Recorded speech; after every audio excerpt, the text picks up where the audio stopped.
Welcome back to Quick Canvas Tutorials. Today we're going to be talking about planning.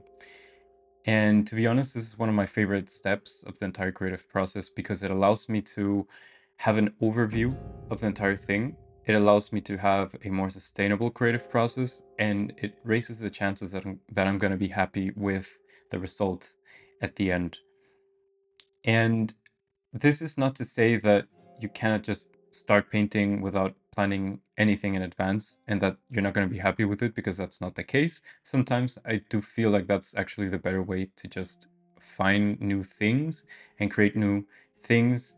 It's just to not think too much, basically, and just go for it. But for this tutorial, I want to give you, and I want to talk about 3 questions that will help you massively if you decide to plan in advance. Why is the first question. That's the first step. Ask yourself why you want to paint. Where's this need coming from? When you sit down and think about these things, you'll more or less be able to understand whether you're going to take a more technical approach or a more emotional approach. Let's say that you're interested in learning how to block in a subject onto a canvas.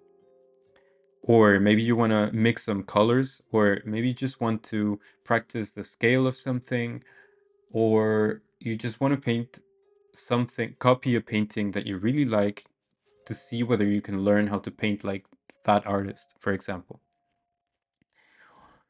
Maybe you want to take a more emotional approach and want to express a feeling that you have, an idea, a concept, or capture something that you're seeing. These are different approaches, and in my opinion, you're going to have to mix them at some point.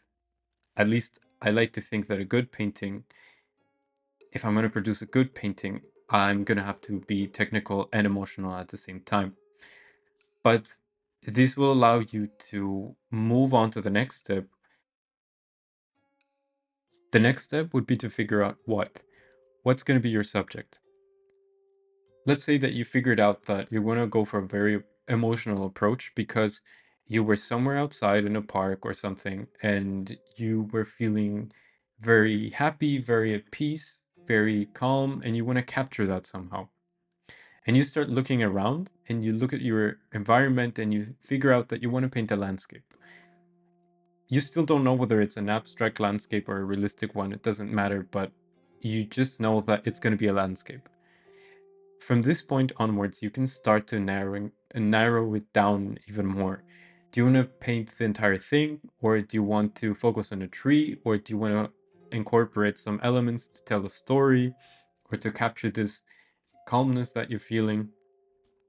What is it that you're going to paint? Think about that. And once you have that in place, once you can lock that down, then you can start figuring out the technical side, if you want to call it that. The last step would be to figure out how. How are you going to achieve your goal? In this example, you know that you started from an emotional approach. You want to capture the peace and quiet you're feeling because of your environment, and you've decided that your subject is going to be the landscape itself.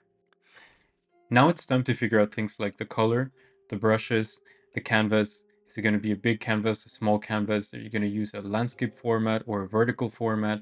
What type of technique you're going to go for?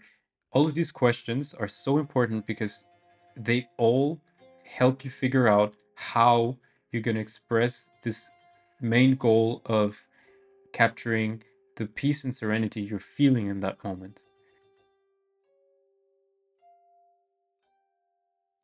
So if you're going to plan your painting, then just remember why you're doing it, what you're going to do, and how are you going to achieve that. These 3 questions, in my experience, help me bring so much structure to my creative process, and it raises the chances that I'm going to be happy with the end result. I hope you were able to understand what I said and that it was clear. Sometimes I have trouble expressing myself, but if you learned something from it and you like this content, please remember to like, comment, and subscribe, and I'll see you next time.